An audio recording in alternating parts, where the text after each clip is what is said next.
Perkenalkan, nama saya Cara Josar. Di sini saya akan menjelaskan sebuah materi, di mana yaitu materi ini tentang integral tak wajar. Jadi di sini saya udah menyiapkan beberapa poin, ya. Ada satu, dua, tiga, empat, ya, empat poin. Di mana kita di sini, di mana saya akan membahas tentang integral tak wajar. Jadi pertama langsung aja kita mulai, apa itu integral tak wajar. Jadi integral tak wajar adalah bagian dari pelajaran matematika yang digunakan untuk menghitung sesuatu yang melibatkan nilai sangat besar atau tak hingga. Atau ketika fungsi yang ingin dihitung tidak punya nilai yang jelas di suatu titik.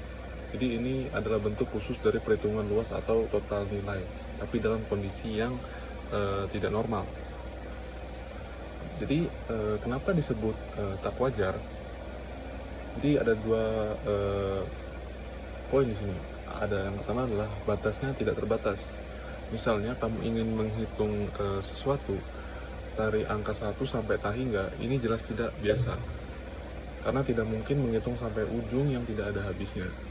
Terus yang poin yang kedua di sini, fungsinya tidak jelas di titik tertentu. Misalnya kamu ingin menghitung dari 0 ke 1, tapi di titik 0, fungsi yang dihitung justru tidak bisa didefinisikan atau nilainya jadi sangat besar.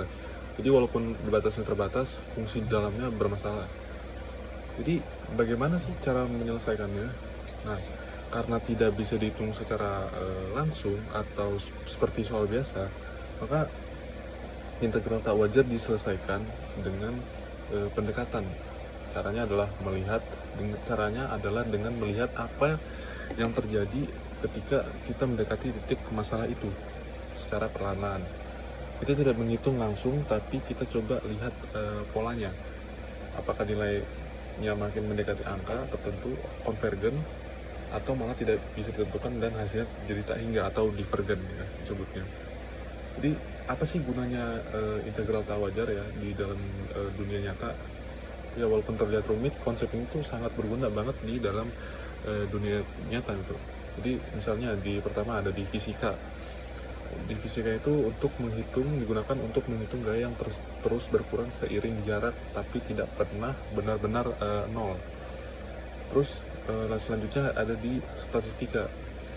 Di statistika ini digunakan untuk menghitung kemungkinan suatu kejadian yang bisa terjadi dalam jangkauan sangat luas, ya.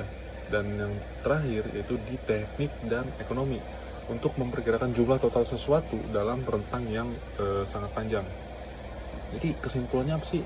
Kesimpulannya adalah integral tak wajar digunakan saat kita ingin menghitung sesuatu yang tidak biasa, entah karena batasnya sangat jauh atau bahkan tak hingga, atau karena di dalamnya ada nilai yang tidak terdefinisi, meskipun tidak bisa dihitung langsung dengan pendekatan yang tepat. Kita tetap bisa tahu apakah hasilnya masuk akal, konvergen, atau enggak, atau bisa disebut itu divergen. Jadi secara teori yang bisa saya jelaskan itu seperti itu, tentang apa itu integral tak wajar. Sekian dari saya, Sergio Sar, terima kasih.